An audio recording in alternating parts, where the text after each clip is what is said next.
Olá pessoal, eu sou Elber Alves, sou um homem negro de pele clara, estou com cabelo curto, de camisa verde.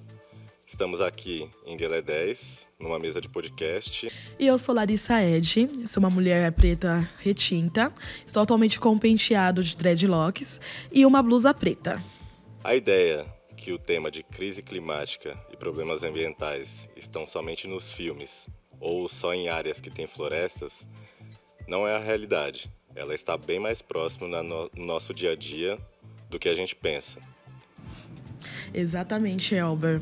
Como vimos no episódio anterior dessa temporada, quando a gente fala sobre as crises ambientais, realmente está cada vez mais próximo de nós, né? Está na nossa realidade. Alguma vez você deve ter se perguntado por que as áreas mais afetadas pela chuva também, muitas vezes, são áreas que sofrem com a desigualdade social.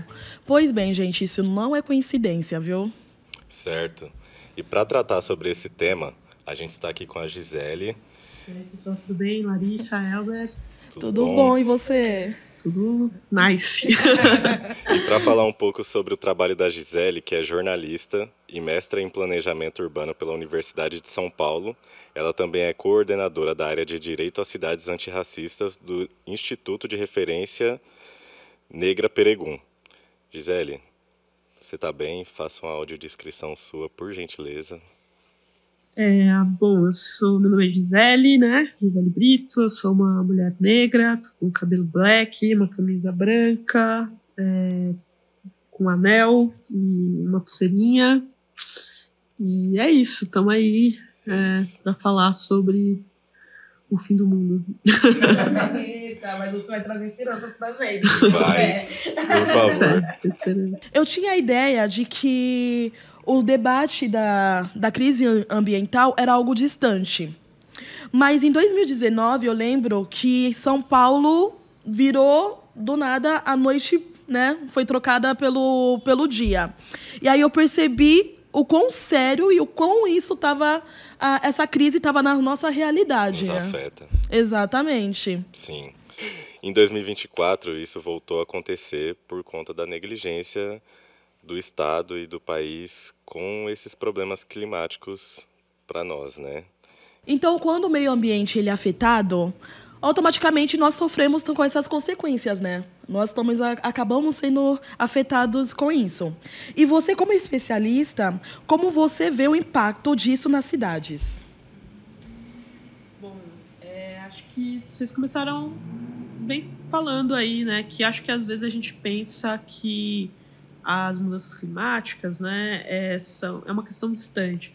Acho que a gente pensa isso um pouco porque acho que não é uma responsabilidade nossa. Eu acho que, de certa forma, essa abordagem, né, na mídia sobre mudanças climáticas muito associada especificamente à floresta amazônica e tal, ou a Mata Atlântica, a ideia de natureza, acho que foi construída durante muito tempo, né? Sim. Mas a gente sabe que, primeiro, esse exemplo que vocês deram, né, de como que as enchentes, como os incêndios, né, chegaram aqui pra gente está no mesmo planeta, nós fazemos parte do meio ambiente, nós somos o meio ambiente, aliás. Sim. Esses problemas que estão acontecendo são produzidos por nós, né, por todos nós, assim. A forma como a gente consome, a forma como a gente tem produzido, né, as coisas que nos interessam e então fazemos parte disso tudo. Sim. Agora, a gente precisa se atentar que, além disso, que é um impacto, de certa forma, indireto, né, esse exemplo, né, acontece um incêndio lá longe e aí São Paulo vira noite. Mas, na real, a gente o tempo todo convivendo com isso e produzindo esses impactos, né? Você pergunta você, a negligência do Estado. De fato, o Estado é bastante importante, né? Na mudança de rumos, né? Na mudança de como que a gente, nos nossos valores de desenvolvimento, na fiscalização, na aplicação de leis. Mas acho que tem todo um ecossistema que é responsável por isso, né? O setor produtivo e também quem consome. Então, E quem está por trás disso são os homens, né? Sim. São pessoas, então... Às vezes umas mudanças que podem partir da gente vai ter um impacto, né? A gente nos últimos anos teve a gente, por exemplo, reduziu as queimadas na Amazônia. Isso foi bem importante para reduzir os gases, né, as emissões de gases. Mas, por exemplo, a gente andou muito pouco na adaptação das cidades, né, de modo geral. Pelo contrário, aqui em São Paulo, por exemplo, a gente teve recentemente a aprovação do plano diretor, que é tipo a lei que orienta assim, o desenvolvimento das cidades e que tratou muito pouco disso. Na verdade, aprofundou questões. Assim. Então, incentivou... Tem uma dose grande de incentivo ao uso de veículos, né, com a liberação de mais garagens, de um aumento da verticalização, do número de prédios. Tudo isso tem um baita impacto, né, porque tanto nas vulnerabilidades ambientais, porque se você aumenta a impermeabilidade do solo, você vai aumentar a velocidade da água, vai diminuir isso pode produzir, sobrecarregar, né, os sistemas de drenagem, então você vai produzir mais enchente, mais alagamento, coisas desse tipo. Então, é isso. É um momento decisivo, assim, que a gente precisa agir. E aí a gente tem que agir todo mundo junto, né? Na mesma direção, assim. Sim. E até seguindo justamente essa questão de cidades que não fazem esse trabalho para ter esse cuidado e juntando com o conceito que você tem no seu trabalho de cidades antirracistas, climaticamente, falando no tema que a gente está tratando aqui, como que esse conceito se implementa nessas cidades que são antirracistas? Legal. Primeiro assim, né, o que é buscar uma cidade antirracista, né? A gente, lá no Revista Via Peregum, a gente tem trabalhado bastante com a ideia de que, bom, primeiro, assim, a gente trabalhou muito pouco, né? A produção científica trabalhou muito pouco as relações raciais e a produção da cidade. Então, o primeiro desafio é derrubar o mito da democracia racial no planejamento urbano, né? A gente desenvolveu muito um pensamento de que, se a gente foca nas questões das desigualdades sociais, isso mesmo, a parte que é uma parte minoritária e aguerrida, né? Tentando pensar cidades melhores, de fato, menos focadas no lucro, mas pensando nas pessoas. Mas mesmo aí, se pensou pouco na questão racial. Acho que o movimento negro tem sempre que estar lutando com isso. E acho que um dos parâmetros que a gente... Assim, é muito claro dessa desigualdade e que tem um reflexo muito grande na questão climática é o padrão de segregação racial que a gente tem nas cidades. Sim. Certo. As cidades no Brasil se organizam assim, quase todas as cidades, todas as que a gente parou para olhar, e são muitas, uma área de exclusividade branca e áreas com diversidade de raça-cor, né? Que são os lugares que a gente chama de periferia, né? Sim. A gente fala as periferias em São Paulo, por exemplo, as mais negras vão ter, sei lá, 50%, 60%. Significa que a cada 10 pessoas você tem 6 negros e 4 brancos, e negros com a diversidade que a gente tem no Brasil. Natural, né? já, nossa. Que tem repetido nessa mesa mesmo. Sim. Isso significa que esse é um território diverso. Agora, os territórios da branquitude, eles são muito brancos. A gente chama de branquistão. Eles têm, sei lá, 95% de população branca. E esse território é o que recebe a infraestrutura, que recebe...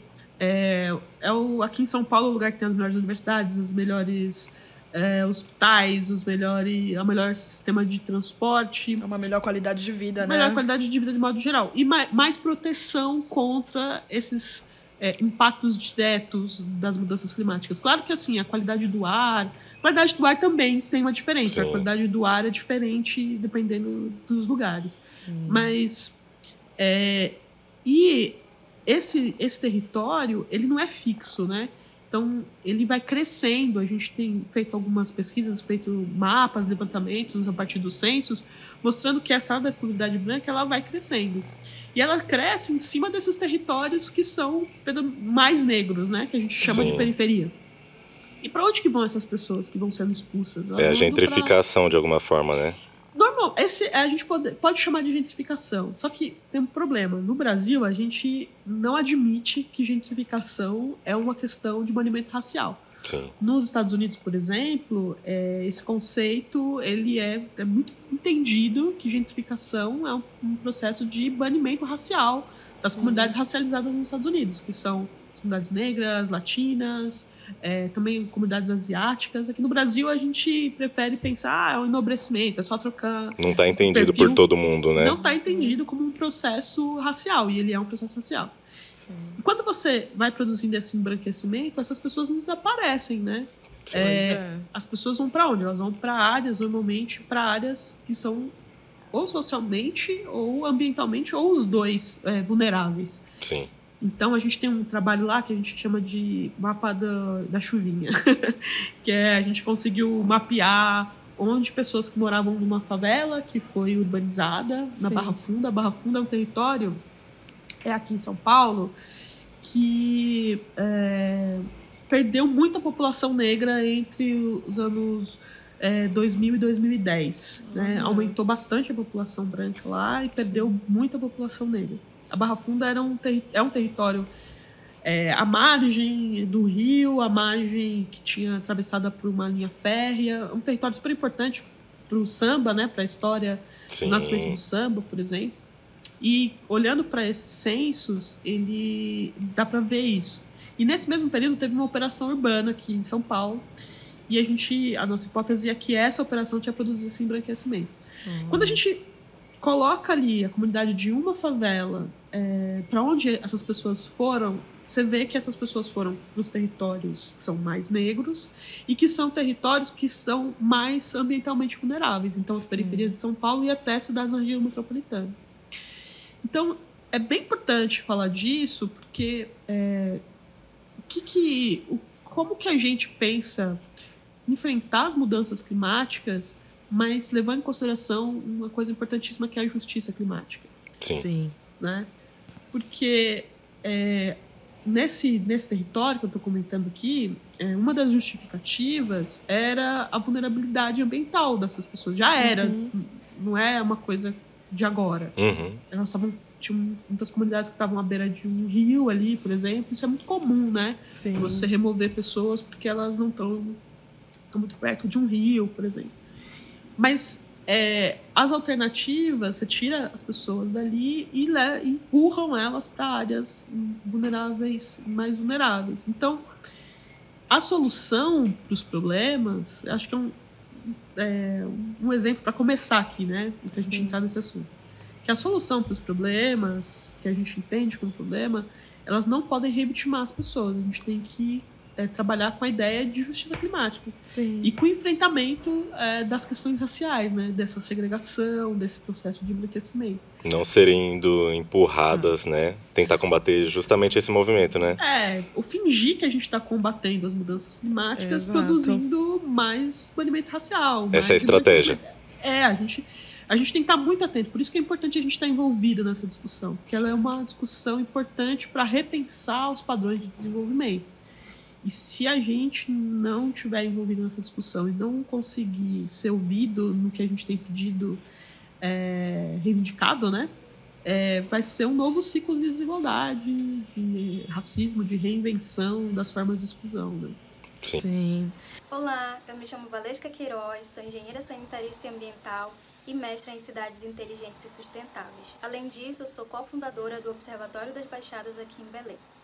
Bom, o Observatório das Baixadas, ele nasce justamente da necessidade da gente colocar os territórios periféricos da nossa cidade no centro da discussão sobre clima. Nós sabemos que as baixadas são territórios altamente vulnerabilizados e historicamente negligenciados pelo poder público. E é justamente nessas comunidades onde os efeitos da emergência climática se manifestam de forma desproporcional e mais intensa. É nessas regiões que a gente vê falta de infraestrutura, alagamentos, falta de saneamento básico e altos riscos à saúde. E através das nossas pesquisas comunitárias, como o Atlas das Baixadas e o Censo Climático, nós temos produzido dados sobre como as mudanças climáticas têm afetado a vida dessa população, desses territórios.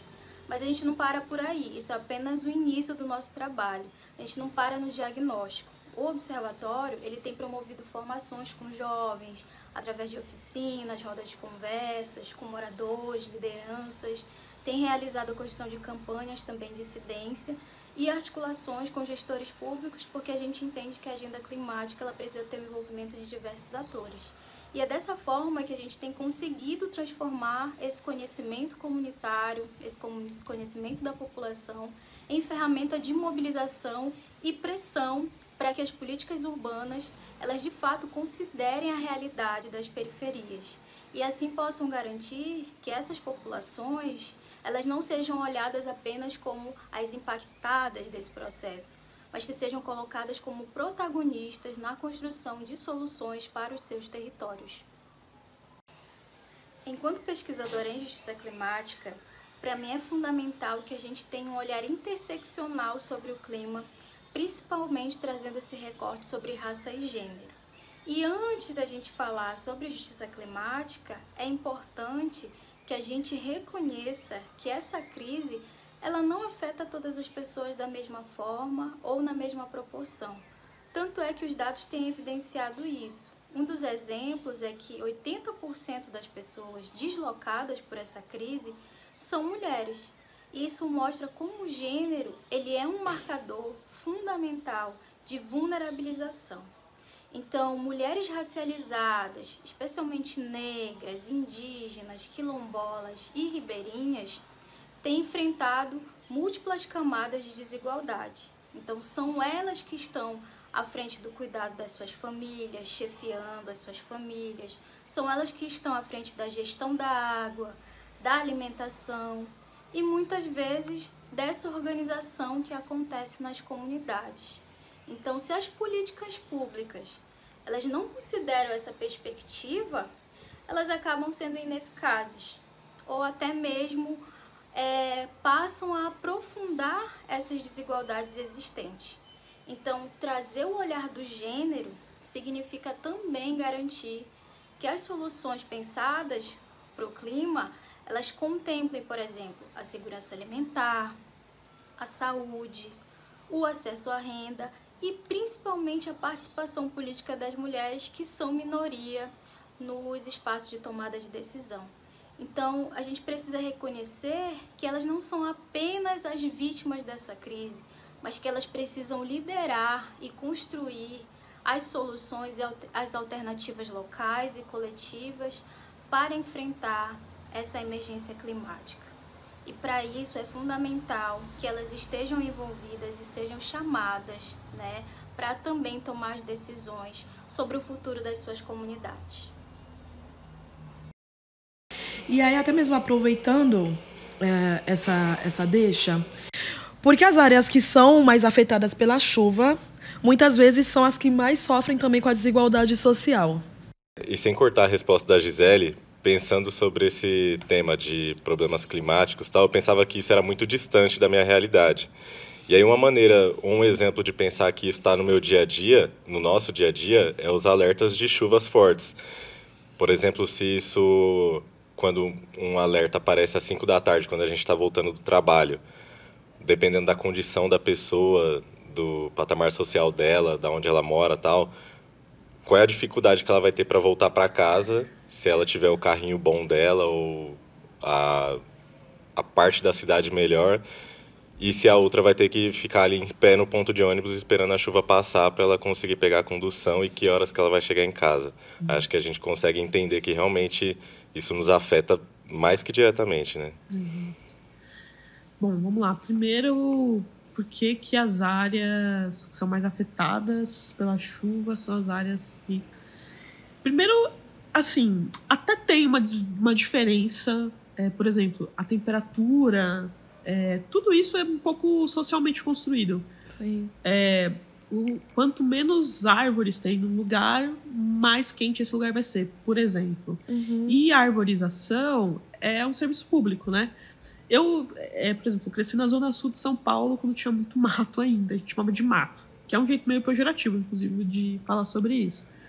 Mas hoje em dia, essa mesma rua que eu cresci, que tinha muito mato, não tem árvore. Então, a temperatura, tem estudos que mostram que a temperatura é socialmente construída, áreas mais... Sim. Então, mas assim, a chuva, ela realmente cai para todo mundo, né? O que muda é a forma como as pessoas são afetadas pela chuva. Sim. Então, voltando lá ao que a gente falou, quanto menos investimento um lugar tem para se relacionar com a natureza, e essa relação, eu estou dizendo aqui, às vezes ela é super problemática do ponto de vista ambiental.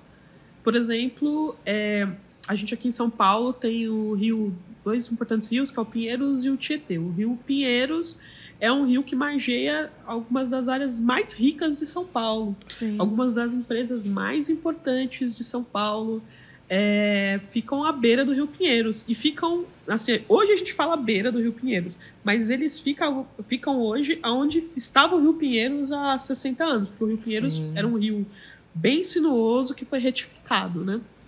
Então, sei lá, a Faria Lima ali, tem parte da Faria Lima que eram rios, assim, era rio, né? Era rio, e hoje é um lugar que tem, onde circula boa parte do dinheiro do país, assim. Total. Agora, então é um lugar que se adaptou, recebeu um investimento para ter uma relação ali com o rio, né? O rio foi soterrado, foi retificado, tem um sistema de drenagem que dá conta. Sim. Isso não é bom pra gente pensar nessa relação mesmo com a natureza, mas é uma relação que deu conta do problema para aquele lugar. Sim. Tipo, no resumo do resumo, se eles quisessem, em outras partes eles fariam isso muito facilmente. Exatamente. Né? Mas é sempre bom frisar, isso nem sempre é o melhor para a continuidade da gente na Terra, né? Porque Sim. não é você retificar o rio, e o Rio Pinheiros ainda é muito louco, porque além dele ser retificado, o curso dele foi invertido, mas isso é uma outra história. Mas é isso, né? Poderia. Então, essas áreas que recebem menos investimento, elas também são destinadas ou deixadas para as pessoas que valem menos na nossa sociedade. Essa é a real. E isso é construído assim, a terra, né? A gente tem direito à moradia, mas a terra virou um produto, a moradia virou um produto. Sim. Então, esses investimentos fazem com que um determinado mercado acione ali. E a gente tem um mercado de moradia no Brasil que é muito louco, porque o mercado formal, de certa forma, ele não quer produzir moradia para o trabalhador de baixa renda, né? Nunca quis. Hoje, mas aí você tem outros mercados que vão oferecer isso. Mercados que estão, muitas vezes, fora do padrão da legalidade, né? Pessoas que cresceram na periferia de São Paulo cresceram em loteamentos que são irregulares. Isso não significa que as pessoas ocuparam aquele território. Às vezes você acessa um mercado ali que te vende aquele Sim. lote, mas aquele lote está irregular, aquele lote...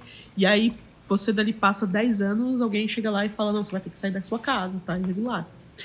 Então, é fato de que esses lugares onde concentra a maior parte da população negra são mais ambientalmente vulneráveis, porque eles recebem menos investimento público e privado para desenvolver essa relação aí com os elementos da natureza, né? E isso é uma das coisas que, inclusive, faz com que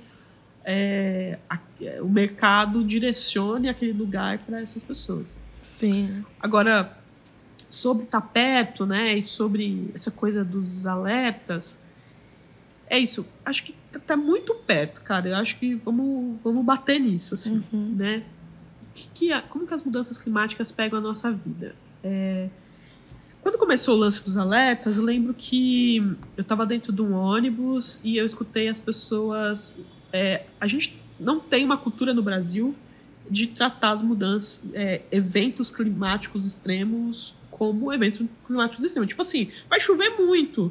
A previsão do tempo até dá conta de fazer isso, mas a gente nunca tratou isso do mesmo jeito que, por exemplo, outros países tratam um tufão, um tornado, né? Não dá outros importância países, tipo assim, devida, né? A gente liga a televisão, o Jornal Nacional, aí tem lá, vai acontecer um tornado, aí a gente sabe os nomes do tornado, né? O Tufão, sei lá, o Alice, tem uns nomes assim, né? Sim.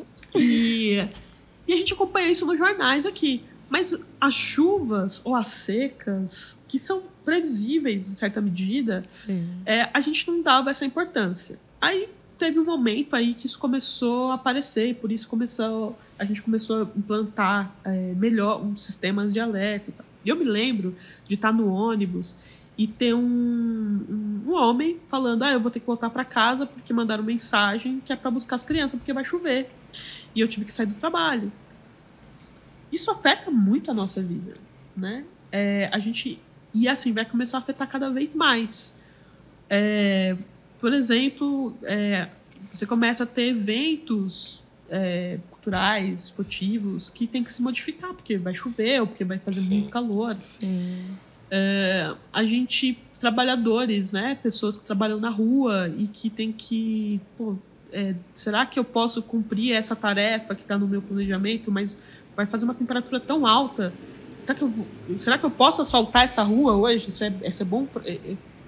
Minha saúde está protegida nisso? E quantas vezes a gente consegue só refletir sobre isso, né? Cara, exato. E a gente precisa pensar sobre isso. Os sistemas têm que se adaptar. E afeta, por exemplo, né?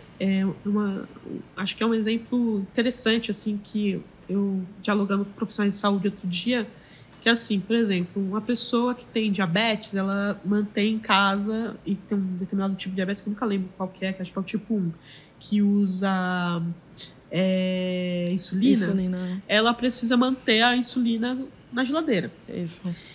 Aí o que tem acontecido? Tem duas situações que a gente tem ficado constantemente sem luz. Sim. Ou chove muito, e aí os fios caem, né? E isso acontece muito... Tem muitos lugares, mas acontece mais nos bairros mais arborizados, né? E eu acabei de falar que os bairros a arborização é socialmente construída, né? Então, é mais frequente você ter bairros com mais concentração de pessoas brancas de alta e média renda do que bairros periféricos. Mas tem outra situação em que nas periferias, os bairros negros, ficam sem luz também, que é a sobrecarga. Acontece, tá muito calor ou tá muito frio, aí as pessoas lá dos bairros ricos ligam o aquecedor ou o ar-condicionado. E aí a rede de iluminação nem é assim, né? Mas vamos dar um exemplo. A bitola ali, né? Ela é fina. O Estado só adaptou ali naquele bairro, né? Mas aquela luz, ela tá vindo lá do Paraguai, da fronteira, e ela precisa que tenha E aí, onde é que não tá bem estabelecido essa linha? Não tá com a bitola adequada? Sim. Lá nos bairros periféricos, no extremo sul, no extremo norte, no extremo leste, aqui pensando em São Paulo, tá, gente? Sim. E aí, essas pessoas, não caiu uma gota de chuva, mas ficam sem luz. Sofrem. Num caso claro de injustiça climática. Porque um monte de gente com mais grana que tem ar-condicionado, ou aquecedor, ou ventilador, liga ali, sobrecarrega a rede, e isso vai cair na casa de uma pessoa que mal tem janela, mal consegue ter um ventilador em casa. Só que ela tem uma pessoa na família que tem diabetes e ela precisa manter na geladeira a insulina. Bom, na geladeira tudo vai se perder, né? A comida, que é pouca, várias coisas, né? Mas, a insulina, olha que tipo de... E a gente, às vezes, não associa isso, sabe? A gente não associa isso a um dos impactos da mudança climática. Sim. E a gente não pensa que a gente tem que pensar como se adaptar para isso. Os alertas é uma medida importante, mas que precisa ser melhor qualificada, porque é isso que você falou. Só dizer para a pessoa, fica em casa, ou fica onde você está, não diz muito. A gente precisa dizer, ter rotas, ter lugares seguros. Se meu trajeto de casa do meu trabalho são 2h30, nesse meu trajeto eu estou muito mais exposta a riscos, muito mais vulnerável do que se eu moro a 15 minutos, né, do meu trabalho. Ou até um certo tipo de previsão, né? Tipo assim, o alerta ele chega no dia, no momento que já está para acontecer. Como que a pessoa se programa naquele momento, né? para isso. Não, e é muito louco que, com esses exemplos que você deu, eu, por exemplo, moro na Zona Leste, né, na parte ali da Coab 2, e eu fui percebendo que a cidade ela foi sendo cada vez mais urbanizada. Tem prédio em tudo, qualquer lugar, assim. E também diminuíram a rua para passar os carros, dizendo que vão aumentar a calçada, e fizeram também um desvio para a água passar. E isso, com o tempo, foi criando enchentes naquele local. Que é uma adaptação. Então, eu fiquei pensando, e naquele lugar também tem um rio próximo. E as casas que estavam próximas do rio expulsaram, né, o pessoal de lá e canalizaram o rio. Mas mesmo assim não resolveram a questão da enchente que nem tinha antes, quando tinha um rio. Cara, isso é muito importante, porque é isso, né? A gente também tem falado muito assim, como desenvolvimento é embranquecimento. Desenvolvimento é embranquecimento. E a gente não pode naturalizar isso. Então, de novo, o que é uma transformação positiva dos territórios? Exato. Né?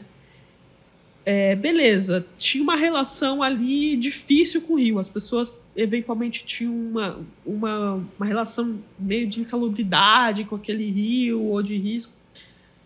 Como que a gente pensa, e isso do ponto de vista dentro da vocabulário assim, climático ou social no geral? Eu acho que eu misturo as duas coisas, mas tudo a gente está falando sobre clima e sobre... Sim. Que assim, nessa situação... isso, sei lá, tirar as pessoas dali e canalizar o rio, isso pode ter sido encarado como uma adaptação, que é uma palavra importante aí nesse vocabulário das mudanças climáticas, né? O enfrentamento às mudanças climáticas é dividido em vou falar de duas grandes áreas, que é adaptação e mitigação. Sim. Então, beleza, vamos adaptar isso aqui, o rio enche, vamos pensar algum jeito de diminuir os impactos, isso em geral, assim, é adaptação. E aí você produz uma má adaptação, porque não tinha enchente, passa a ter enchente. Isso não entra nas contas. A gente tem defendido bastante isso em Peregum, né, e também nos espaços que a gente tem a oportunidade de representar a Coalizão Negra por Direitos e tal, que é falar assim, a gente precisa de adaptação, mas essa adaptação tem que levar em consideração justiça climática, porque só assim a gente consegue enfrentar o racismo ambiental. Isso significa o quê? Significa que quando você investe recursos para adaptar um lugar, você tem que colocar ali, você tem que ter indicadores, tem que ter uma percepção do impacto racial daquela transformação. Sim. E também dos impactos gerados a partir daquilo, que é isso que você está dizendo. Pô, não tinha enchente, começa a ter enchente. Como assim? Né? É possível, uma obra bem feita, bem planejada, não faria isso. E se faz, o impacto disso na vida das pessoas que estão ali tem que entrar na conta. A gente hoje tem... vou voltar a falar disso. A mitigação, né? Eu falei aqui no começo, da coisa dos gases... Vamos voltar do começo. O que são as mudanças climáticas? As mudanças climáticas tem produzido um aquecimento... aliás, ao contrário. O aquecimento do planeta tem produzido mudanças climáticas e o aumento dos eventos extremos. Essas mudanças, esse aumento da temperatura está conectado com a emissão de gases que são emitidos por nós, seres humanos, pela indústria, pela industrialização, em essência, pela industrialização. Tudo isso tem cálculos. É possível, tem cálculos aí, às vezes uns cálculos meio malucos, cada país tem o seu, cada um tem um método, uma coisa que acho que precisa também ser ajustada, mas tem forma de calcular quanto você deixou de emitir um gás X, Y, Z, quando você deixa de usar um carro e passa a usar uma bicicleta. Tem um cálculo para fazer isso. Sim. Agora, a gente não tem formas de assim, muito objetivas ou a gente não aplica isso para dizer assim, quando a gente deixa de investir em carro, né? deixa de, por exemplo, os governos deixam de incentivar o uso de carro e passam a incentivar o uso de transportes coletivos, isso tem um impacto social. Esse impacto social, ele tem que ser visto como tão importante quanto o número da redução de emissão de gases. Porque, senão, na distorção, o governo... Porque, tipo assim, quantos gases...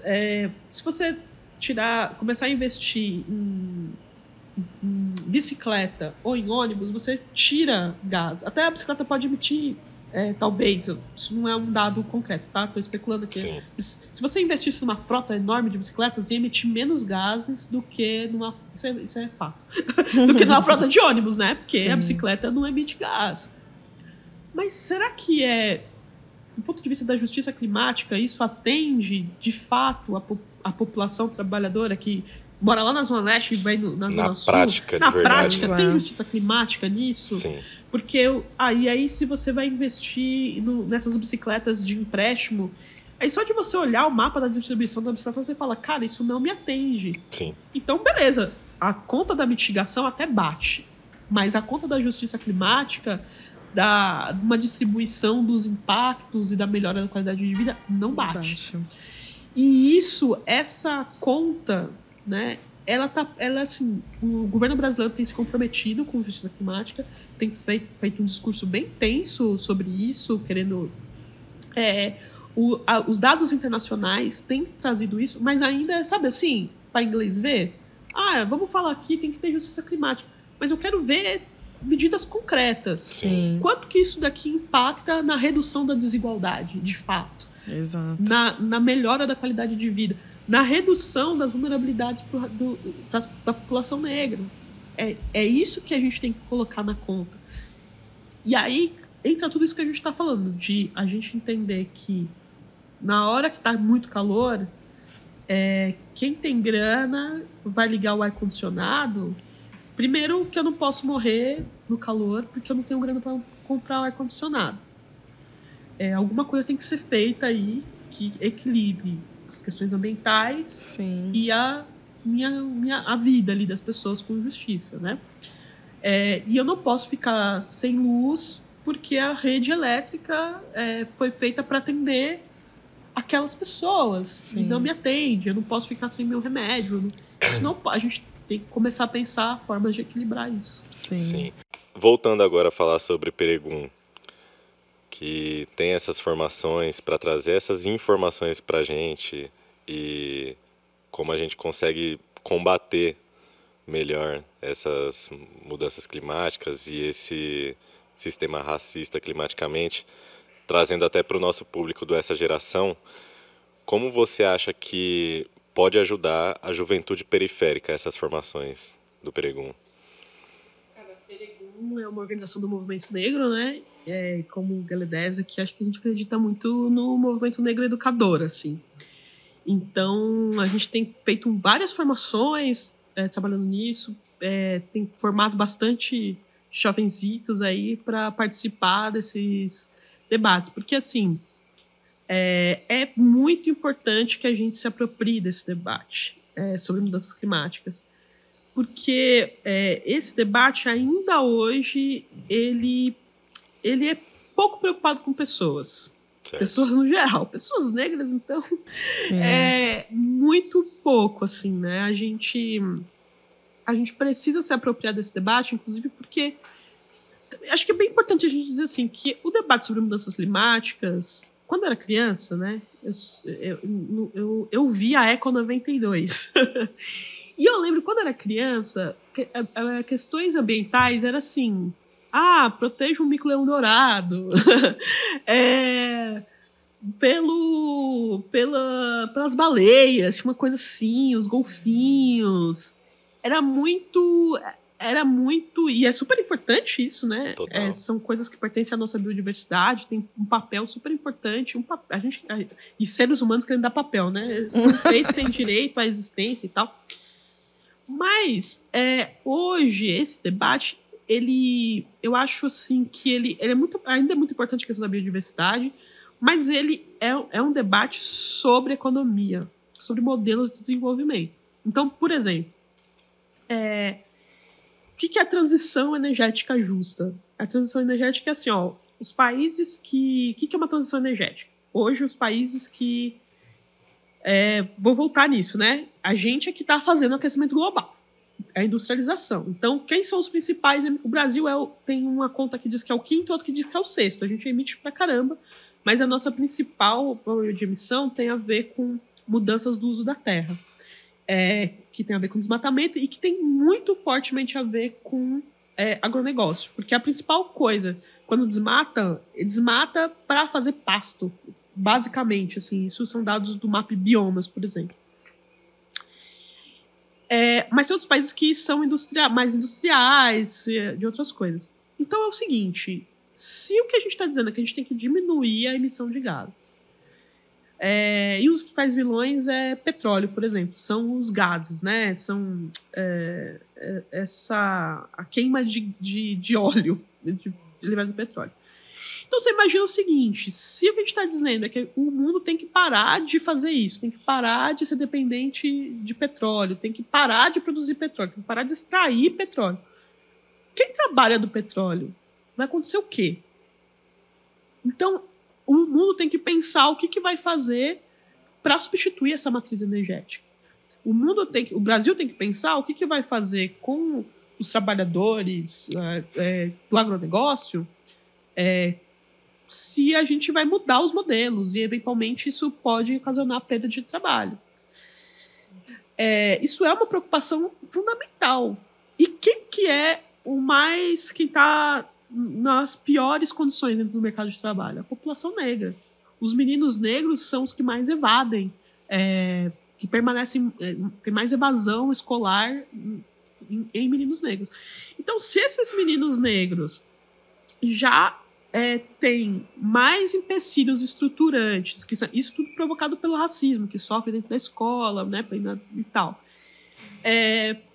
Para estar no mercado de trabalho hoje, esse mercado de trabalho poluente e tal, imagina um mercado de trabalho que vai mudar e que vai produzir novas demandas de trabalho, outras tecnologias. Então, se a gente não pensar uma transição que priorize, dê estrutura, né? Dê estrutura e fale, peraí, a gente não pode reproduzir essa desigualdade, a gente vai reproduzir essa desigualdade e fazer outra. Sim. Então, só com a nossa presença nesses espaços, discutindo isso, incidindo sobre essas pautas, construindo isso nas nossas comunidades, nas nossas quebradas, nos nossos territórios, trocando ideia, aproximando, é que a gente vai combater as coisas e também pensar as novas soluções, porque eu acho que a gente também tem um momento, assim, muita criatividade, sabe? Tipo assim, como que eu resolvo essa questão aqui? Isso aqui eu tô vendo que isso aqui é um buraco pra gente, isso aqui é racismo ambiental. Mas como ninguém tava pensando nisso, a solução não tá construída, modelada. Sim. A gente participar de modelar isso muda tudo. Então, eu acho que o movimento negro, né, esse movimento negro educador, Perigum, a Uniafro, GL10, tem tido um papel fundamental de chegar, fazer a informação chegar, de colocar essas pessoas nas linhas de frente, né, para elas serem a voz, né, tipo, elas ocuparem os espaços, tal. Isso é bem legal. Olá, boa tarde, muito obrigada pelo convite de participar desse episódio do Essa Geração. Eu sou a Fabiana Toque, atuo atualmente como coordenadora do Programa Cidades e Desenvolvimento Urbano da Fundação Tite Setúbal e vou gravar minhas respostas em 2 vídeos, como vocês solicitaram. Então, vamos lá, primeira resposta, né? Eu acho que essa separação entre cidades e meio ambiente, ela não é uma separação neutra, né? Ela é, sobretudo, uma separação política, ela tem uma intencionalidade política, né? Quem vive hoje, né, em bairros bem estruturados, com acesso a todas as infraestruturas, geralmente são as pessoas brancas com alto poder aquisitivo e que não se sentem diretamente impactados pelos efeitos das mudanças climáticas, né? E para essas pessoas, sim, o ambiente é muito separado da cidade. Mas, para as pessoas que vivem na periferia, o ambiente está lá no dia a dia, né? Quando cai uma chuva forte e o córrego transborda, no calor extremo dentro de casa, ao andar na rua sem sombreamento, ou ao viver no pé de um morro sob risco de deslizamento constante. Essas pessoas, sim, estão vivendo o dia a dia, né, do meio ambiente. E aí que entra o conceito que a gente fala, né, de justiça climática, que quem quer entender que a crise climática ela não afeta de forma igual a todas as pessoas, né? Ela reforça, na verdade, desigualdade já existente e recai com muito mais força sobre as populações negras, sobre as populações periféricas e indígenas. Então, quando a gente olha para a cidade, fica bastante claro, né? A crise climática ela não é só uma crise ambiental, ela é uma crise social e, sobretudo, racial, né? Então, a gente está falando de desigualdade de quem tem direito a viver num bairro com dignidade e de quem foi historicamente excluído foi historicamente excluído desse direito.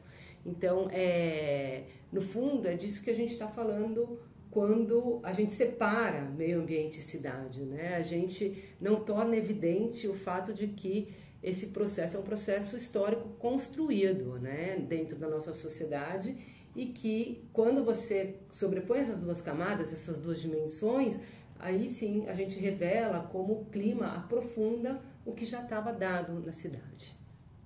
Então vamos lá, para a segunda pergunta. Acho que o planejamento urbano nas grandes cidades brasileiras não é meramente uma questão técnica, né? Ele reflete, né, escolhas históricas e com princípios coloniais sobre quem pode viver em áreas seguras, com infraestrutura, e quem é empurrado para as áreas de risco ou para as áreas que não têm valor comercial, valor de mercado, como as encostas, ou que são ambientalmente frágeis, né, como encostas de morro, várzeas, fundos de vales, entre outras. Então, as periferias e as favelas, elas não surgiram por acaso, né? Elas são resultado de um processo, de uma cidade, né, que é pensada para incluir alguns grupos e excluir outros grupos. Então, o racismo ambiental aparece justamente quando esse planejamento faz com que populações negras, periféricas e indígenas fiquem mais expostas a enchentes, à poluição, ao calor extremo, né, à falta de saneamento, enfim, e vários outros intempéries.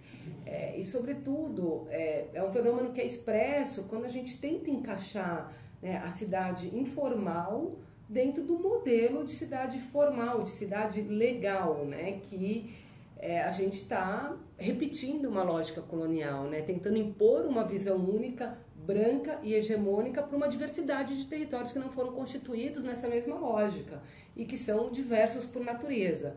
Então, planejar a cidade de forma decolonial, acho que significa, sobretudo, reconhecer essa diversidade, né? Valorizar os saberes locais e colocar a periferia aí no centro dessas soluções. Mas também não basta só abrir espaço na tomada de decisão, né? A gente precisa mudar os próprios parâmetros de projetos de urbanização, né, para que eles respeitem o que está construído nesses espaços, nas periferias. Eles valorizem os arranjos que nascem nas favelas e não tratem esses territórios como terra arrasada, onde não tem nenhum valor, né, e tudo precisa ser retirado para ser reconstruído dentro de uma lógica que não é aquela lógica que está expressa e que foi construída por aquela população, né? Então, é menos sobre corrigir um erro de projeto, né? Uma forma de planejar, mas sim transformar a lógica de como a gente pensa e planeja a cidade.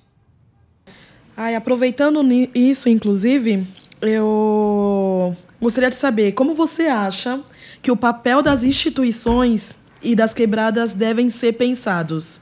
Pode citar exemplos, como inclusive ações, né, em hortas.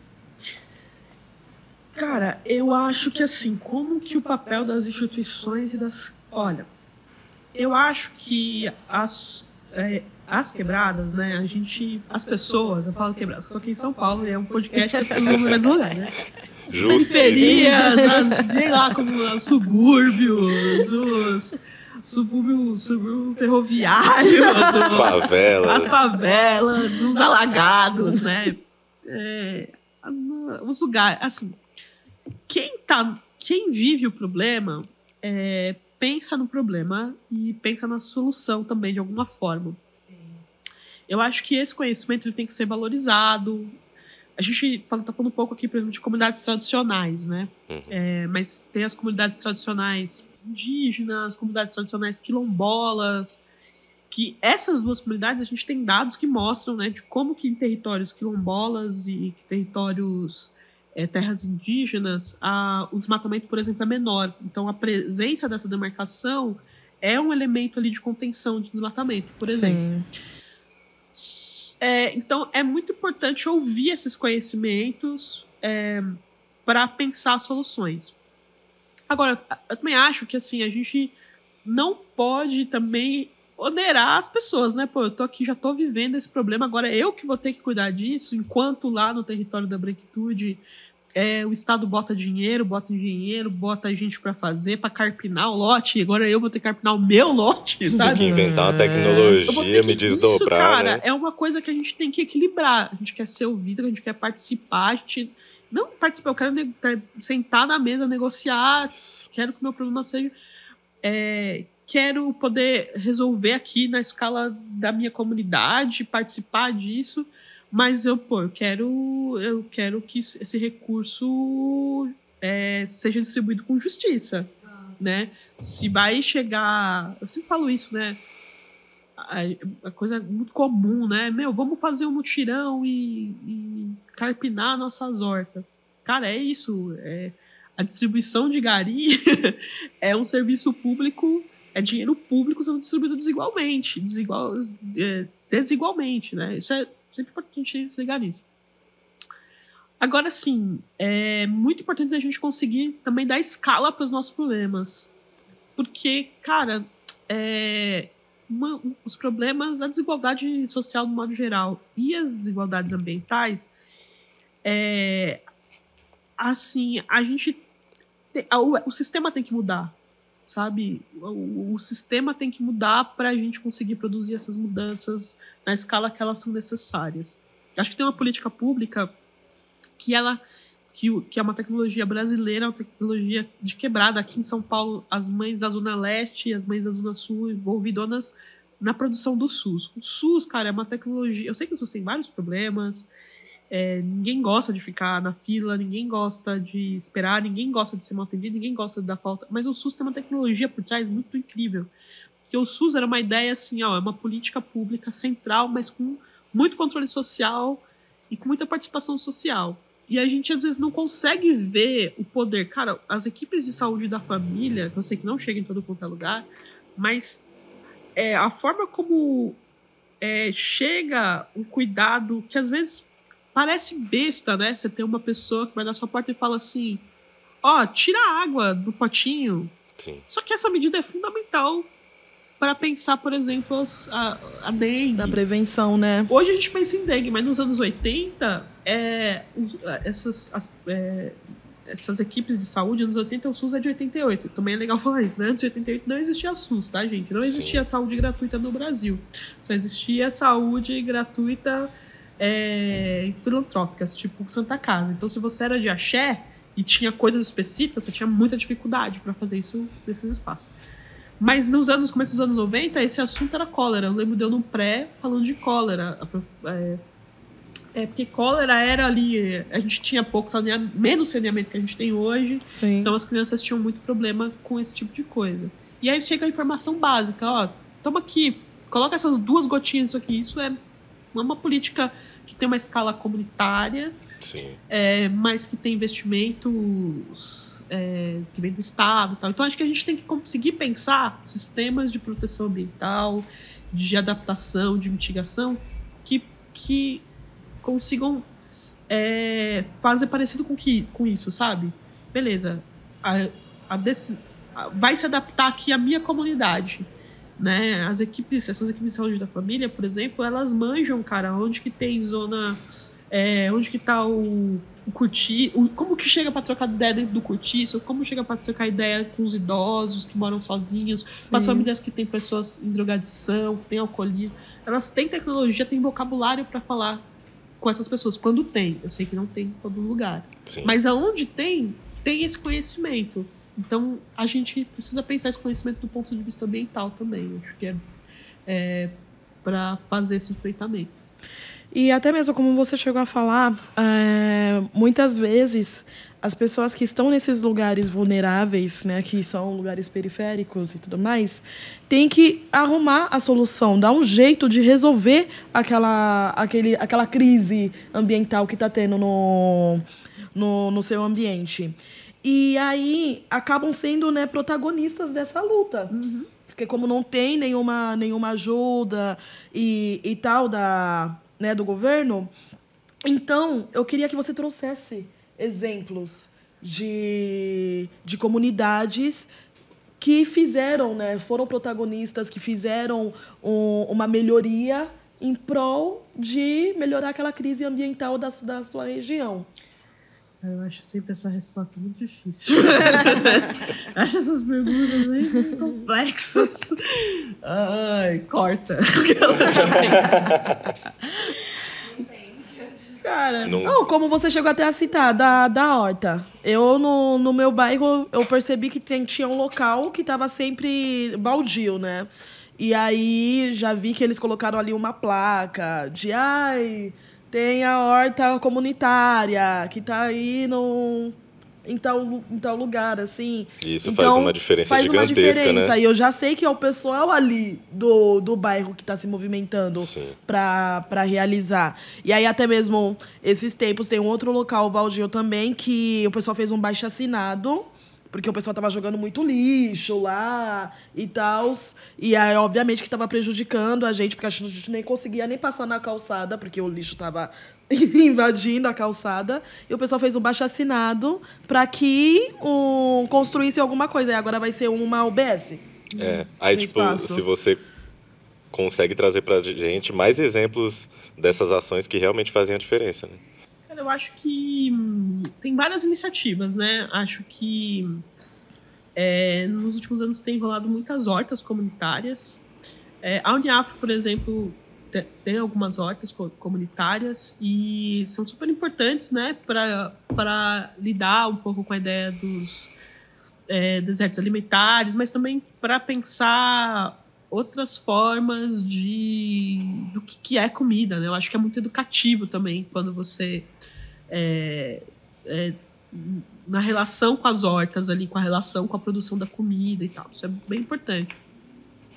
Acho que tem algumas coisas que eu acho super interessantes, assim. Acho que, por exemplo, tem alguns lugares aqui em São Paulo que tem colocado bebedouros na rua. Por exemplo, algumas unidades do SESC, que é uma grande instituição e tal, tem colocado bebedouros nas ruas para a população em situação de rua poder acessar com facilidade essa medida. Pode ser vista assim, para não deixar as pessoas entrarem, mas não, porque aquilo fica ali mesmo quando está fechado, em outros períodos, né?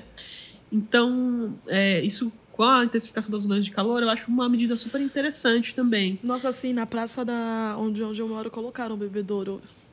E essa medida é uma medida, por exemplo, que quando organizações tomam e as pessoas colocam, né, a garrafa de água no lugar e tal, eu acho que tem que ser incorporado como política pública, né? Poucas pessoas sabem que o sacolão que tem nos bairros, não esse sacolão gourmet que tem agora, mas tem sacolões que são muito antigos e muitos deles estão até fechados já. Mas o sacolão foi pensado no final dos anos 80, nos anos 90, como uma medida de... você tinha muito problema de desnutrição aqui na periferia de São Paulo e de desabastecimento, tinha muita hiperinflação e tal, e as mães, eu conheço essa história a partir das mães lá da Zona Sul, né, dos clubes de mãe da Zona Sul, ali do Campo Limpo, da Dona Neide, eu escutei essa história da Dona Neide Abad, que faleceu agora há pouco tempo, uma liderança super importante. E eles tinham essa demanda, olha, a gente não consegue ter acesso a boa alimentação, é caro, tem desabastecimento. E aí foi pensado isso, os sacolões, e virou uma política pública.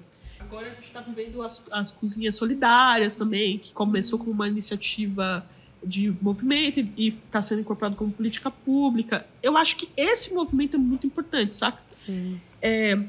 Você conseguir fazer essa incidência de produzir ali na sua quebrada e aquilo que você está produzindo ser reconhecido. Não é reconhecido, é tipo...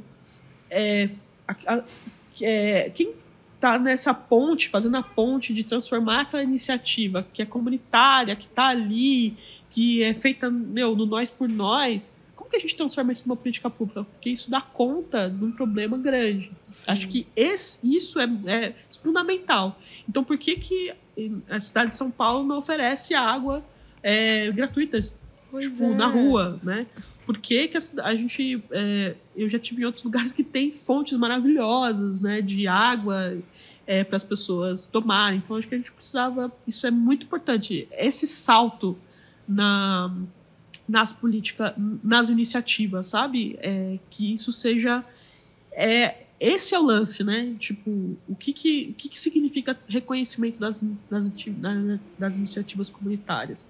Eu acho que elas ganharam escala para serem solução para os problemas estruturais mesmo. Assim. E debater de uma forma mais... Tá ligado? Tipo, e é isso. Pô, se eu tô vendo, a gente tem um problema aqui. A gente tem uma coisa super interessante. As comunidades, né? A família vai para a creche, leva o filho para creche. Tem a ver com o ambiental, né? Total. Mas...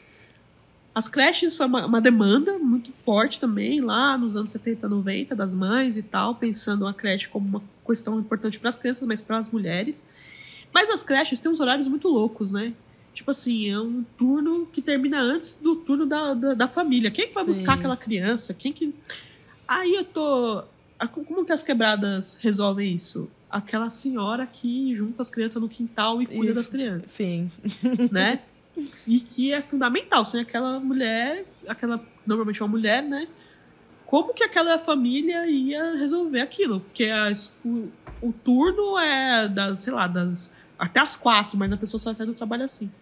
E aí, outro dia eu vi uma coisa numa estação do metrô que eu vi umas vezes assim, aí eu fui perguntar que era uma mulher que buscava as crianças na escola, não era creche, mas buscava as crianças na escola e levava elas pro metrô e ficava esperando com elas ali no metrô. E aí as mães, os pais, os cuidadores vinham e pegavam a criança no metrô. Tipo assim, às vezes nem precisava passar da catraca. Já pegava ali e gritava lá, fulano. Aí o menino corria, a tecnologia. Pegava. Ou a mulher saía do trampo, entrava na estação e já pegava... Eu fiquei pensando, cara, isso é muito louco, né? Porque é uma política, tipo assim, aqui é um piloto de uma política de cuidado, né? de espera, né? De acompanhamento. Sim. Associada com o metrô. Muita coisa. É muita coisa, né? E não tem a ver com ambiental, mas eu fiquei pensando... É uma analogia perfeita de iniciativa. Eu fiquei pensando, do ponto de vista ambiental, imagina isso...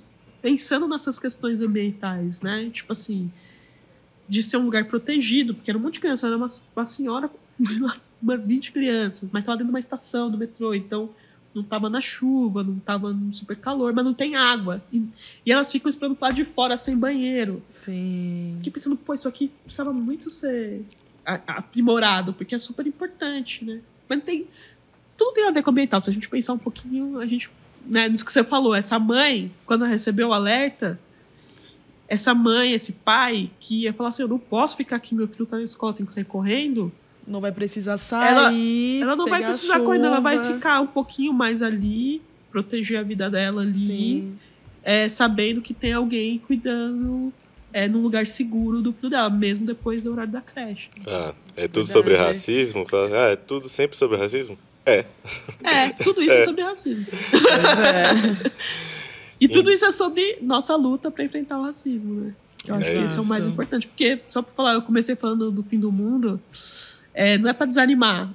Eu acho que a gente precisa estar animado. Eu acho que é um momento de crise, e crise... acho que é um momento de crise grave, uma crise grave que a gente está vivendo, mas é um momento em que a gente... também pode pensar em um mundo novo, realmente, né? De reagir, né? De reagir, de pensar um mundo novo. Eu, apesar de ser muito cansativo, eu fico muito empolgada de participar, de pensar no mundo novo, assim. Acho que todo mundo pode participar disso nesse momento, na escala da sua sala, da sua família e, sei lá. É isso. E vai escalando. Gisele, quero agradecer muito por essa troca de ideia que realmente trouxe para a nossa realidade, para o nosso dia a dia, esse debate que às vezes parece que está distante. E é isso, agradecer muito você, agradecer muito a Larissa, fico muito honrado também de estar nessa conversa. Quero pedir também para o público acompanhar os outros episódios dessa temporada e acompanhar as outras temporadas do Essa Geração. É isso, muito obrigado. Exatamente, foram aulas e aulas e aulas, eu adorei. E, inclusive, eu queria que você deixasse nas suas redes sociais para que o nosso público possa te acompanhar, conhecer mais, um pouco mais do seu trabalho, estar mais inteirado sobre esse assunto, né, que está no nosso dia a dia. Legal, eu vou falar para todo mundo acompanhar as redes sociais do Instituto de Referência Negra Peregum, e por lá acompanha meu trabalho e tal. E às vezes meu Instagram é fechado porque eu posto muita besteira. Tá no sigilo. É isso. Então é isso, gente. Muito obrigada. E até a próxima, viu? Não perde. A 8ª temporada do podcast Essa Geração é uma realização da Fundação Tid Setúbal e Guelé 10, Instituto da Mulher Negra. Esse episódio contou com a produção executiva de Samara Almeida, captação por Francisco Santos, Lucas Santos e Nathalie Rocha, trilha sonora Brisas Project, montagem e edição do episódio por Daniel Ferreira 7 e Elber Alves, copyright Maria Irmane Ribeiro, finalização Caio Santos da Griot Podcasts. Foi roteirizado por Maria Irmane Ribeiro, apoio de pesquisa Maria Irmane Ribeiro, coordenação Fernanda Nobre e Natália Carneiro. Também contou com a mediação de Larissa Ed e Elber Alves. Entrevistades, Gisele Brito, Valesca Queiroz e Fabiana Toque. Direção de Lucas Santos. As gravações foram realizadas em Guelé 10, Instituto da Mulher Negra.